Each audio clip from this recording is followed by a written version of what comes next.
Humiliated, their empire lost, the Athenians looked for someone to take the blame for their defeat. They searched for an enemy within their city walls, someone who had dared to question their dreams of supremacy.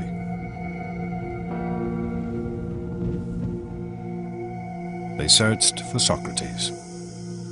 Socrates was a critic. He was critical of the thinking and the thought processes of his fellow citizens, and he was critical about the public affairs of Athens. For over 50 years, Socrates had been publicly questioning and attacking the traditions of Athenian life. And around him he had gathered a group of youthful followers. Surely this must have weakened the city's moral character, undermined her hunger for victory. On the command of the assembly, Socrates was arrested on charges of questioning the state religion and corrupting the youth of the city. I am quite sure that especially in a relatively small society like Athens, someone who is constantly questioning the principles by which the society has traditionally governed itself will be perceived as a very major danger by at least some people in society. You can easily see that a few hundred people might want him out, and they did. The Athenians would now put to trial the one man who dared to question the way they lived their lives.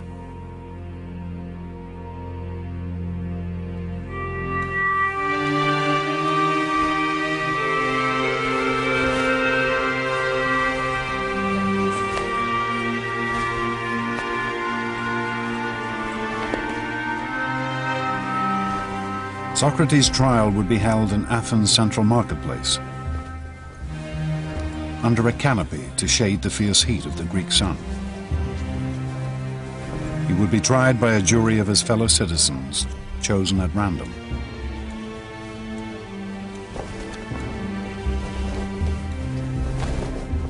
But this would not be a trial we would recognize. The Athenian legal system was remarkably different from a modern system. There are no lawyers involved with this. There is no trained judge involved with this. It is in some ways a very frightening system from a modern point of view. The law did not have the same stature in Athens that it has in a modern society. Socrates would be judged by the same kind of group he had watched condemn 6 generals to summary execution 7 years before.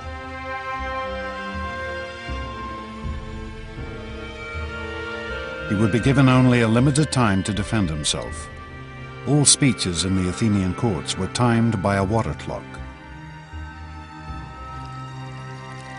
1 jar of water steadily running into another.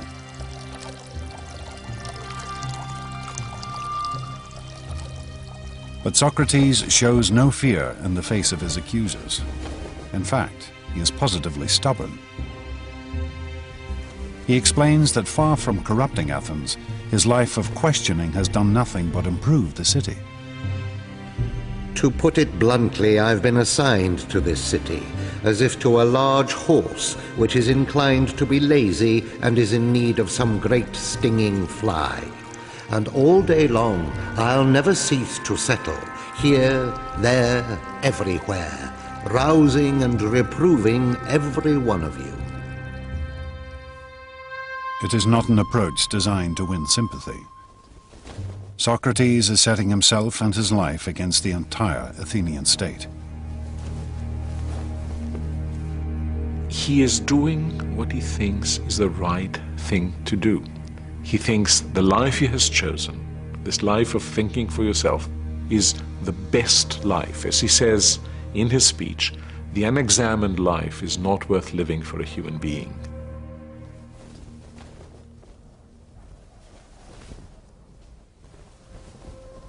If Socrates had simply apologized to the court, he might well have been acquitted. But instead, he demands free dinners for life, for all the work he has done.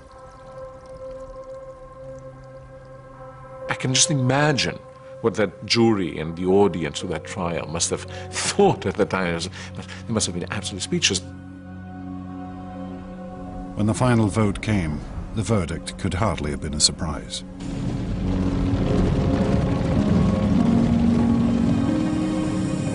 The court found Socrates guilty with the penalty of death.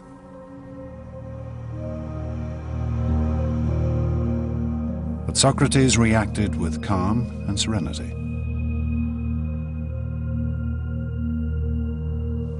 Well now, it is time to be off. I to die and you to live. But which of us has the happier prospect is unknown to anyone but heaven.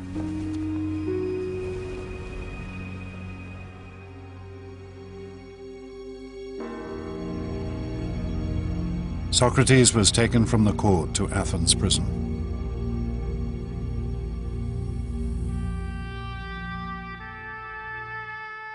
The site of this prison still exists. We can still trace the layout of the cell in which Socrates was probably held.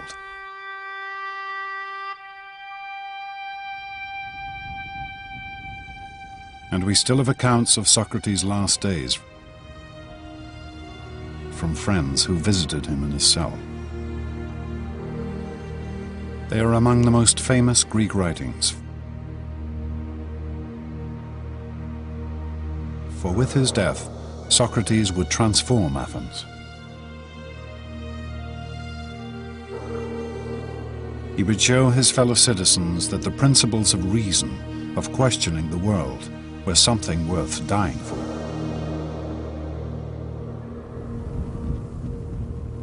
Socrates would be executed in the traditional Athenian manner, by drinking hemlock. Some of the hemlock cups used for the poison are still preserved. Death by hemlock is excruciatingly painful, causing gradual paralysis of the central nervous system.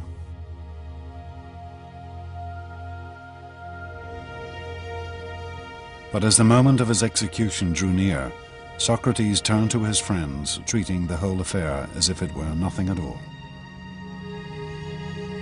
For me, the fated hour calls. In other words, I think it's about time I took my bath. I prefer to wash before drinking the poison, rather than give the women the bother of washing me when I am dead.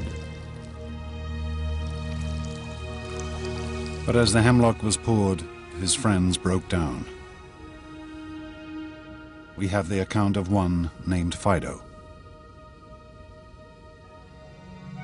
In spite of myself, the tears came pouring down, so that I covered my face and wept broken-heartedly. And then everyone in the room broke down, except Socrates himself, who said, "Really, my friends, what a way to behave. I'm told that one should make one's end in a reverent silence. Calm yourselves and be brave."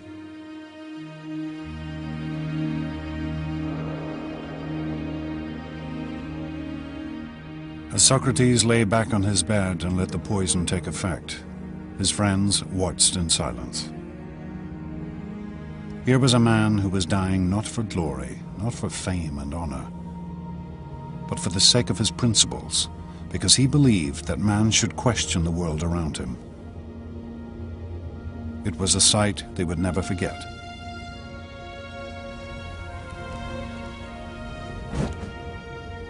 Socrates, in his life and in his death, becomes a completely new Greek hero. From now on, the hero is a person of conviction, a person who will follow nothing but the dictates of his intellectual conscience, and that is a new conception of what a human being is like and what a good human being must be like.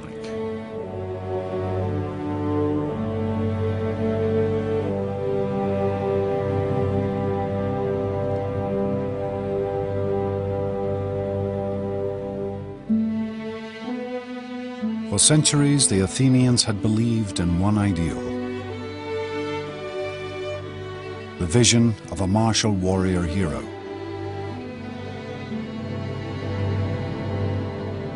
It had driven them to conquer great foes, to build a mighty empire. But now, in the depths of defeat, they discovered a new figure to venerate. Effigies of Socrates have been found amongst the ruins of the Athenian prison. Perhaps offerings to the dead philosopher. Perhaps the most important lesson that Socrates left is the need to be critical and the need to be self-critical. The interesting thing that I see in Athens in the years after the execution of Socrates is this same capacity to look at themselves and recognize that they have perhaps gone too far in the past, and indeed to embrace a certain kind of maturity. Athens was never again a great imperial power. But neither did her democracy lapse again into mob rule.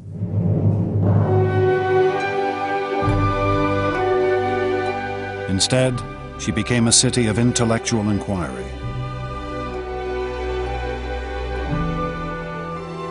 A haven of study and discussion, where Socrates' students and his students' students slowly began to build a world based on reason.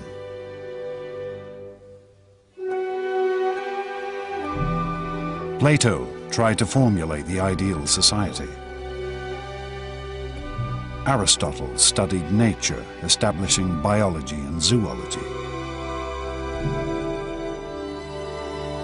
And slowly the ideas and work of these Greek thinkers began to spread across the known world. One could say that a major part of the energy of the Athenians turns into building what one might call empires of thought. So where before you had Athens sending its ships to the various islands in order to collect taxes, here you have reason extending its dominion over all areas in which our lives are actually lived. Socrates' principles of reason, of questioning assumptions and the world around you, still endure.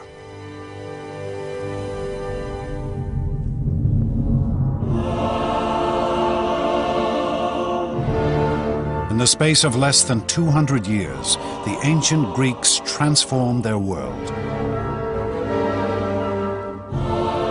For amongst these ruins, a few great figures carved a mighty empire.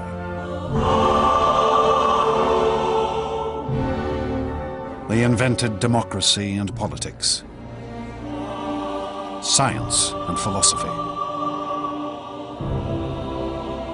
They gave us literature and drama,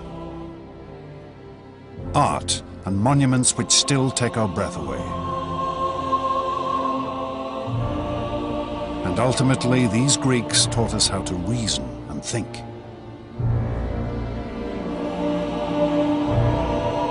Two and a half thousand years later, their astonishing achievements continue to shape our world.